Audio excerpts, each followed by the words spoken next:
Hi எல்லாருக்கும் வணக்கம். இன்றைக்கி இந்த வீடியோவில் தோசை ரெசிபி தான் பார்க்க போகிறோம். தோசை யாருக்கு தான் பிடிக்காது? நம்மள முக்கால்வாசி பேர் மார்னிங் தோசை தோசை தோசை தான்.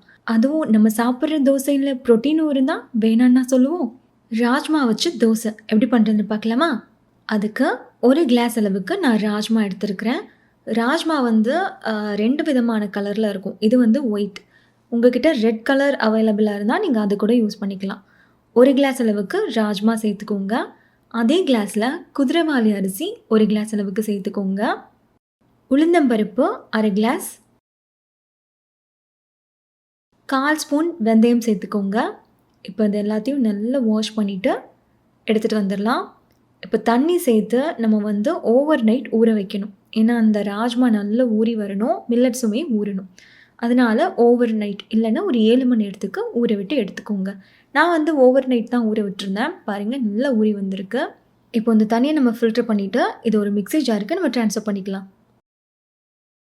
அரைக்க தேவையான தண்ணி சேர்த்து நல்ல ஃபைன் பேஸ்ட்டாக அரைச்சி ஒரு பவுலுக்கு நம்ம இதை ட்ரான்ஸ்ஃபர் பண்ணிக்கலாம். இந்த மாவுக்கு தேவையான உப்பு சேர்த்து உங்கள் கை வச்சு நல்லா அந்த மாதிரி மிக்ஸ் பண்ணி விட்டுக்கோங்க. நல்லா மிக்ஸ் பண்ணியாச்சு. இப்போ இது இருக்கட்டும். இந்த மாவு எனக்கு புளிச்சு வர்றதுக்கு ஒரு 3 மணி நேரம் போல் ஆச்சு. பாருங்கள், ரொம்ப புளிக்க வைக்க வேண்டியதெல்லாம் கிடையாது. 3லேருந்து 4 மணி நேரமே கரெக்டாக இருக்கும். பாருங்கள், லைட்டாக புளிச்சு வந்த உடனே நீங்கள் வந்து தோசை ரெடி பண்ண ஸ்டார்ட் பண்ணிடலாம். அப்படி இல்லை நீங்கள் வந்து மறுநாள் தான் யூஸ் பண்ண போகிறீங்க அப்படின்னா லைட்டாக கலந்துட்டு ஃப்ரிட்ஜில் வச்சுருங்க. அதுக்கப்புறம் எடுத்து நீங்கள் யூஸ் பண்ணிக்கலாம். இந்த எல்லா தோசை மாவுமே 1 நாள் இல்லைன்னா 2 நாளே வந்து போதும். இதுக்கு மேலே வச்சுக்காதீங்க. நான் வந்து உடனே அரைச்சி உடனே செய்கிற மாதிரி தான் இருக்கும். ஸோ நான் ஸ்டோரெல்லாம் பண்ணிக்க மாட்டேன். மாவு கொஞ்சம் கெட்டியாக இருந்தனால நல்லா தோசை மாவு பதத்துக்கு தண்ணி ஊற்றி தோசை போட்டுருங்க.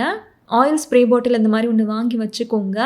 இதிலே வந்து அந்த தோசை ஃபுல்லாகவே வந்து எண்ணெய் லைட்டாக ஸ்ப்ரே பண்ணி விட்டுக்கோங்க. இந்த ஆயில் ஸ்ப்ரே பாட்டிலோட லிங்க் இந்த வீடியோவுக்கு கீழே டிஸ்கிரிப்ஷனில் கொடுத்துருக்குறேன். தேவைப்பட்டால் செக் பண்ணி பார்த்துக்கோங்க. இந்த தோசை பேனோட லிங்க்குமே வந்து கீழே டிஸ்கிரிப்ஷனில் கொடுத்துருக்குறேன். இந்த தோசை கல் வந்து பெருசாக இருக்குது அப்படின்னு நிறைய பேர் வந்து கேட்குறீங்க. இது 30 சென்டிமீட்டர் இருக்குது, கொஞ்சம் பெருசு தான். நான்ஸ்டிக் தவா தான். இந்த தோசை பேனோட லிங்க்கும் கீழே டிஸ்கிரிப்ஷனில் கொடுத்துருக்குறேன். தேவைப்பட்டால் கண்டிப்பாக செக் பண்ணி பார்த்துக்கோங்க. பாருங்கள், நம்மளோட கிறிஸ்பியான அதே சமயத்தில் ஹை ப்ரோட்டீன் ஹை ஃபைபர் இருக்கிற ஒரு தோசை ரெசிபி சூப்பராக ரெடி ஆகிடுச்சு. இது கூட வெங்காயம் தக்காளி சட்னி தான் பண்ணியிருந்தேன். ஒரு நிமிஷம். நீங்கள் ஏதாச்சும் லாங்குவேஜ் கற்றுக்கிற இன்ட்ரெஸ்ட் இருந்தால் லாங்குவேஜ் கற்றுக்கிறதுக்காகவே நாங்கள் ஃப்ரீ ஆப்பும் டெவலப் பண்ணியிருக்கிறோம். ஆண்ட்ராய்டுக்கும் இருக்குது, ஆப்பிளுக்கும் இருக்குது.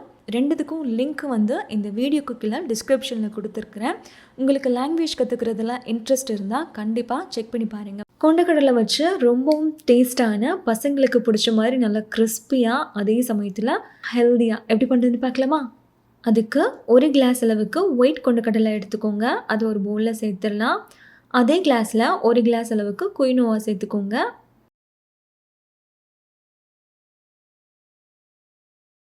குயினோவா வந்து பார்க்குறதுக்கு இந்த மாதிரி தான் இருக்கும்.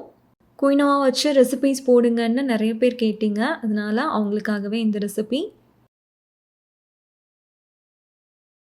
அதே கிளாஸில் 1/2 கிளாஸ் அளவுக்கு உளுந்தம்பருப்பு சேர்த்துக்கோங்க. 1/4 ஸ்பூன் அளவுக்கு வெந்தயம் சேர்த்துக்கோங்க. ஒரு 4-5 டைம் நல்லா வாஷ் பண்ணிவிட்டு எடுத்துகிட்டு வந்துடுங்க. இதுக்கு தேவையான தண்ணி ஊற்றி நம்ம நல்லா ஓவர் நைட் வந்து ஊற வைக்க போகிறோம். நல்லா ஊறணும். நான் ஒரு 7 மணி நேரத்துக்கு ஊற விட்டு எடுத்திருந்தேன். பாருங்கள், நல்லா ஊறி வந்திருக்கு.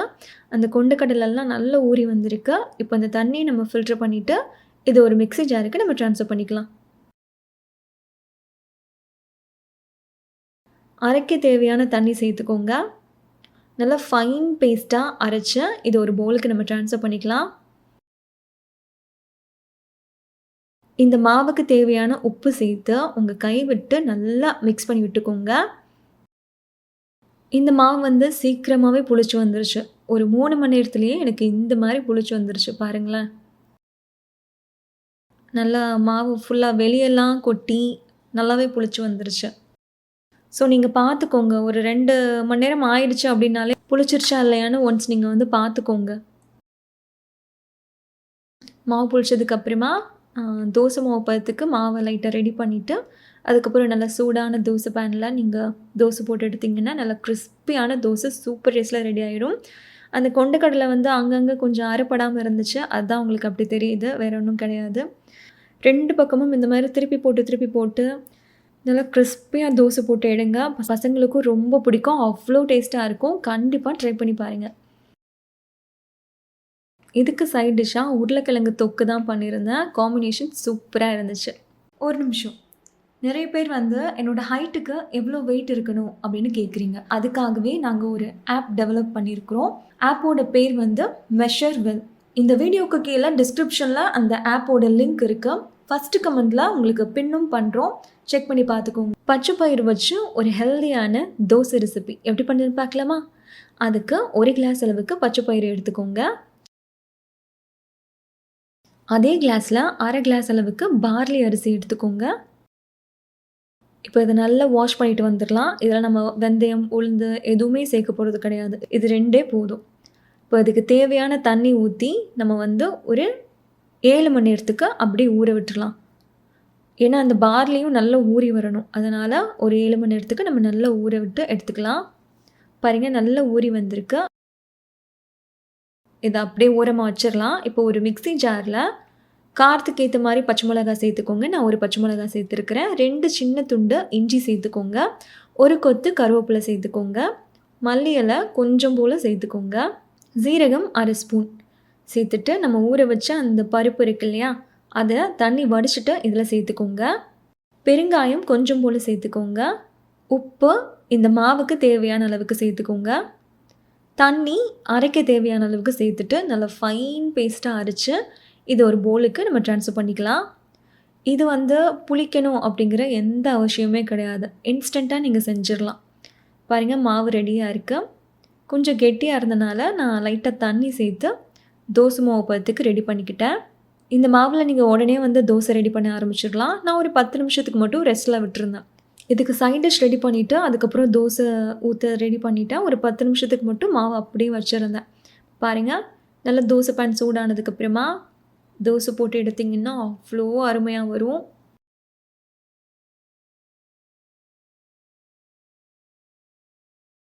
ஆயில் ஸ்ப்ரே பாட்டில் வச்சு நல்லா எண்ணெய் ஸ்ப்ரே பண்ணி விட்டுக்கோங்க. ரொம்ப ரொம்ப ஹெல்தியான ஒரு ரெசிபி தான். நீங்கள் மார்னிங் பிரேக்ஃபாஸ்ட்டாகவும் எடுத்துக்கலாம், இல்லை நைட் டின்னருக்கும் எடுத்துக்கலாம். இது கூடவே வந்து நான் கும்பகோணம் கடப்பா ரெசிபி தான் செஞ்சுருந்தேன். 2த்துக்கும் காம்பினேஷன் அவ்வளோ அட்டகாசமாக இருந்துச்சு. நீங்களும் கண்டிப்பாக ட்ரை பண்ணி பார்த்துட்டு எப்படி இருந்துச்சு அப்படின்னு கீழே கமெண்ட்டில் சொல்லுங்கள். இந்த ரெசிபிஸ் உங்களுக்கு பிடிச்சிருந்தா லைக் பண்ணுங்கள், ஷேர் பண்ணுங்கள். கோகில் ஆகர்ஷன் சேனலுக்கு சப்ஸ்கிரைப் பண்ணுங்கள். நன்றி, வணக்கம்.